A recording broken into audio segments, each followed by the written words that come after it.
You're listening to the official Temple University's Football Coaches Show, brought to you by Peerless Boilers on Philadelphia's #1 college radio station, WHIP. That's us, WHIP Radio here in Philadelphia, taking you up until noon Eastern time, where the Temple Sports Hour will come your way. This is the main event with Zach Gelb and Chase Sr. This Saturday, it's going to be a busy one here at Temple University. Head over to the Palestra for the basketball game at 12 o'clock, but make sure you tune in to ESPN2 at 7:30 as the Temple Football Owls look to become bowl eligible and try to get their 6th win of the year and send the seniors out the right way. And now joining us on the Temple University Football Coaches Show, powered by Peerless Boilers, is the head man of your Temple Football Owls, and that's Coach Rhule. Coach, you know what? Zach Gelb and Chase Sr. here on campus. Thanks for a few minutes. How are you? I'm doing great, guys. Thanks for having me on. Well, thank you for coming on, and we appreciate a few minutes. So you guys got that big win up against ECU, then you struggled to manage to produce that 6th win going up against a tough Memphis team. That came down to the wire, in addition to Cincinnati, and then you had an ugly second half at Penn State. You got a lot of seniors in that locker room that have done a lot for Temple University, whether it is a Kenny Harper or a Jalen Fitzpatrick on the offensive side of the ball. What's the message to this team as you guys prepare for your final regular season game that could make you bowl eligible? Well, I think the first thing we're trying to get done is to go get a win. I mean, we recognize how hard it is to do that in college football and to beat a conference foe, man. So we want to go out and play really well, play our brand of football, play a team that we're going to play the next couple of years, and set the tone for the off season and really for next season. And then along with that, we'd like to be bowl eligible. It's hard to do, and for us to have beaten an SEC team, beaten a top 25 team, and also be bowl eligible, I think that's a good step for this group, and especially for these seniors as they leave. Your offense has struggled immensely through these last couple games, and Tulane's defense, they average 30.1 points per game, but they turn over the ball 27 times. They have multiple turnovers in 9 of their 11 games this year, and they're 6th in the nation in red zone defense. Those turnovers for your quarterback and company have been a problem this year. How do you limit the turnovers this week to get that W? Well, I think it just comes down to like everything, just everyone doing their job, not trying to do too much. I mean, we really haven't had guys make great plays, pick the football off, by making diving catches. It's really been more, our own mistakes, our own bad decisions. So really starting with PJ and then to everybody else. I want them to play really aggressively. I don't want them to go out there and be passive, but I want us to just do exactly what we do, hold the ball the right way, make good decisions, and if we do that, if we protect the football, I think we'll play really well. Coach Matt Rhule joins us right now on the main event, WHIP Radio here in Philadelphia. Temple and Tulane going at it on Saturday. Temple looking for that 6th win to lock up bowl eligibility. And Coach, last season, PJ Walker had a terrific freshman campaign, throwing 20 touchdowns to 8 interceptions. He has regressed at times this year. It looks as though he has all the talent in the world, but he is going through a sophomore slump right now. What has been the message to him in these last few games to get his confidence right and just to continue to get him to produce on the field? It's just been to just keep playing, and that's really for everybody.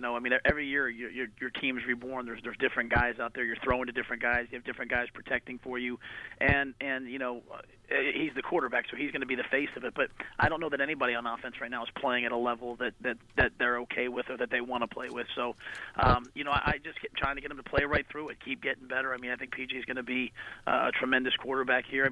If we can get this done Saturday, he'll be one of only a few quarterbacks in Temple history to be bowl eligible. So he's getting some things accomplished, and I think he'll just get better and better and better.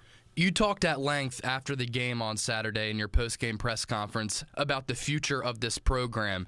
And it seems as though to us a lot of these players have bought in, but when you're 18, 19 years old, sometimes it's just human nature, and it's tough to look at the bigger picture because these players are so focused on the given moment. But have you sensed that these players are still buying in long-term to what this program is preaching and what you are preaching as a head coach? Because the future of this program looks very, very bright, Coach. Yeah, I think they've been bought into what we're doing. To put it in perspective, like Tennessee, like the Tennessee Volunteers, where Peyton Manning, they won their 6th win the other day. They beat Vanderbilt. I think it was like 24-21 or 24-17, and they rushed the field and ran off the field, and the coach went off fist pumping.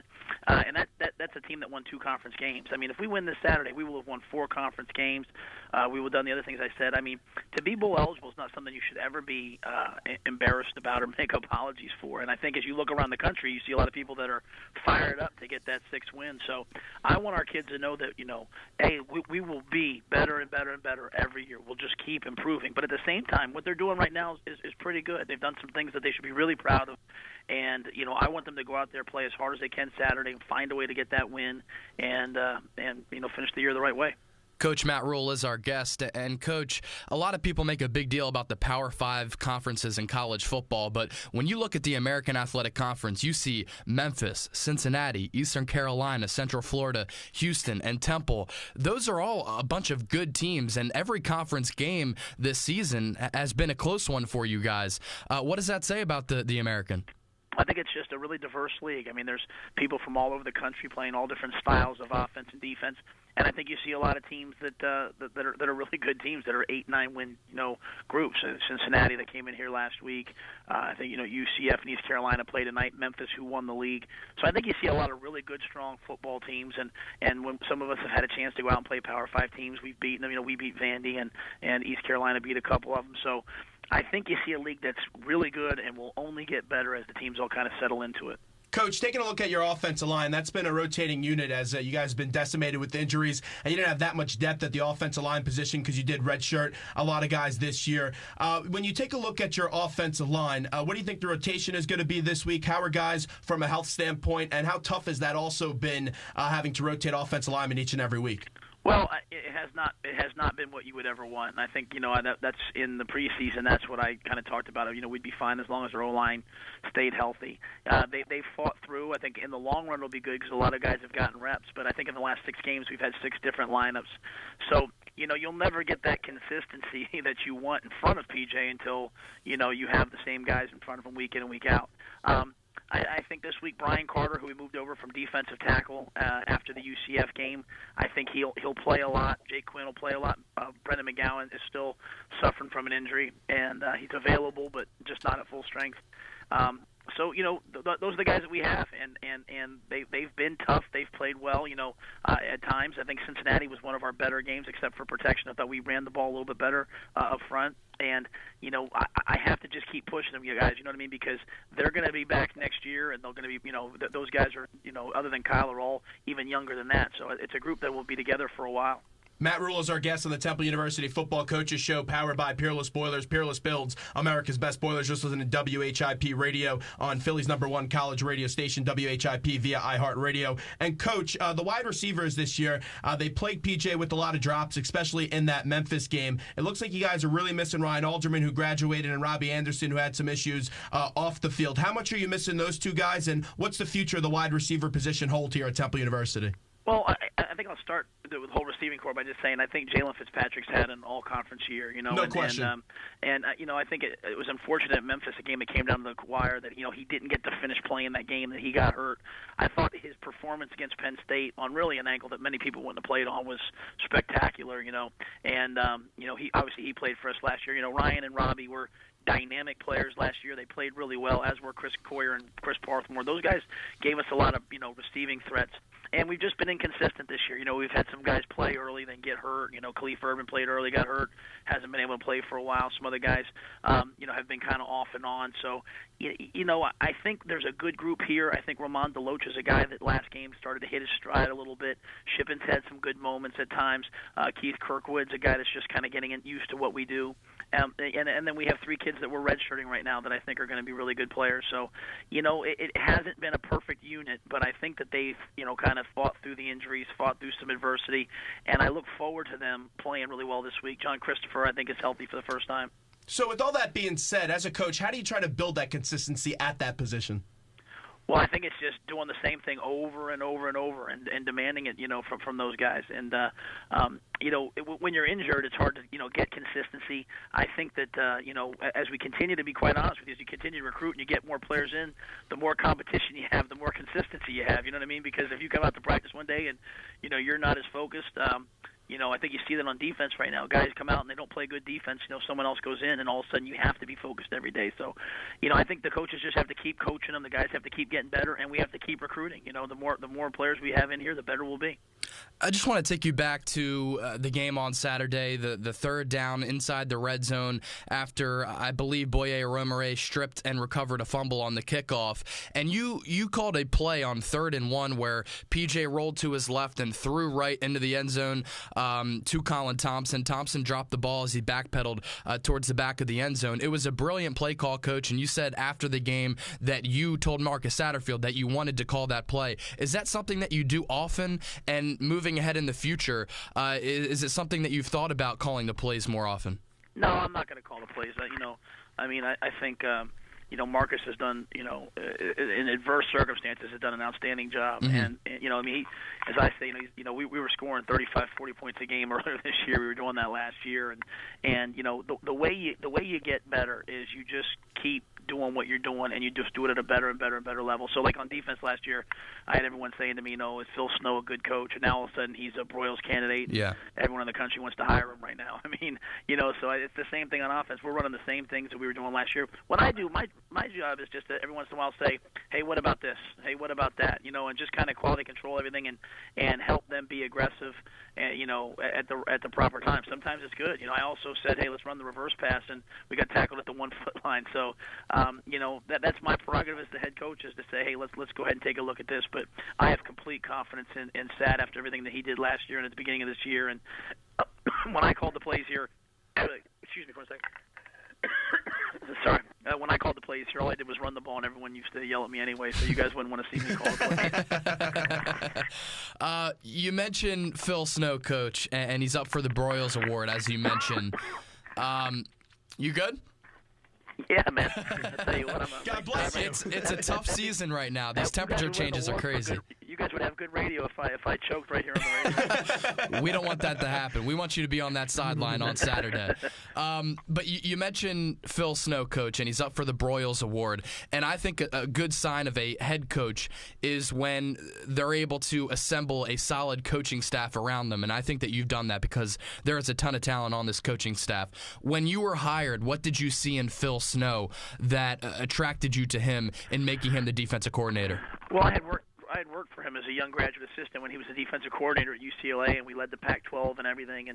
And what I saw was a man that was really consistent, that was one of the best there is in terms of teaching technique and developing kids.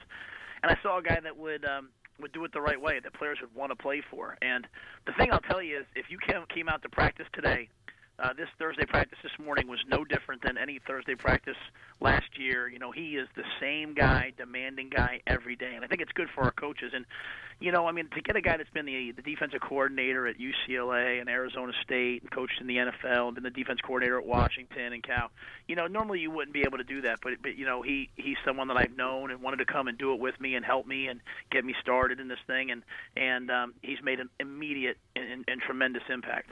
And for you personally, what can you do to do a better job in terms of clock management and saving your timeouts for later in the game? Because that has been a little bit of an issue as you're still an inexperienced coach.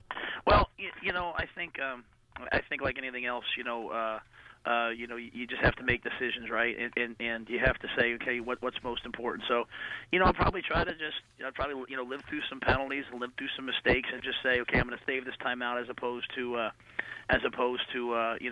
taking the time. I think sometimes, it's like anything else. I think people get together and say, like, hey, I think there's an issue here. I'm the first one that said on Saturday, hey, I wish I would have saved those timeouts and saved them to the end. But I also know that the issues that we're having are that we can't score. You know what I mean? The issues aren't like we're scoring so much, but we don't have our timeouts at the end, or we're struggling to score. So when you get down to it and it's 3rd and 1 and the clock's going to run out, do you say to yourself, and this is a good question for you guys as you debate it afterwards, do you say it's 3rd and 1, I would rather be in 3rd and 6 and save my timeout, or do you call the timeout and say, okay, well, you know what, this is our one chance to score, let's go ahead and do it? So I think our issues, I'm more than happy to say the issues on me for clock management. I have no problem with that at all, which I think I've shown. But I think more importantly, my issue is not getting in the position where the clock's running down with 6 seconds and we don't know what to check the play to, or we're confused. And that's really where I'm being hard on myself, making sure that we go out there and we don't look confused. We look like we know what we're doing, and we don't get in those situations. But that being said, I'd love to save our timeouts, and have 3 in the last minute of the fourth quarter. Wrapping up here with head football coach Matt Rhule and the Temple University Football Coaches Show, powered by Peerless Boilers. Peerless builds America's best boilers. Coach, the defense has really been the biggest change from last year to this year. They've done a complete 180, and players have finally bought into Coach Phil Snow's system, which could be a complex system at times to understand, but those guys are playing lights out on the defensive side of the ball. Would you say the biggest difference from last year to this year is just the presence up front in the trenches on the defensive side of the ball? I'd say that's one of them, to be quite honest. But I think, and he doesn't have a lot of interceptions, so it's hard to see. But I think the play of Sean Chandler has completely just changed the defense in terms of our ability to play man-to-man and eliminate, a guy with a true freshman corner and to the field, putting Tavon Young to the field. I think he, probably played 5 or 6 posts or deep balls on Saturday and got the ball knocked down. So I think between those two guys, they've allowed us to play with so much more aggressiveness, and add to that the fact that our defensive line is playing at a high level, and you have good defense. So I just think that the addition of some guys and the development of some guys has really, really revolutionized kind of the way they're approaching defense, in that room. Now, before we let you run, let's take a look real quickly at Tulane. We talked about their defense a little bit earlier, but let's get to their offense. Tanner Lee coming off a really impressive game, threw for over 300 yards. What challenges does he present for your defense? Well, he's a big, strong kid with a really good arm. He obviously understands our system well.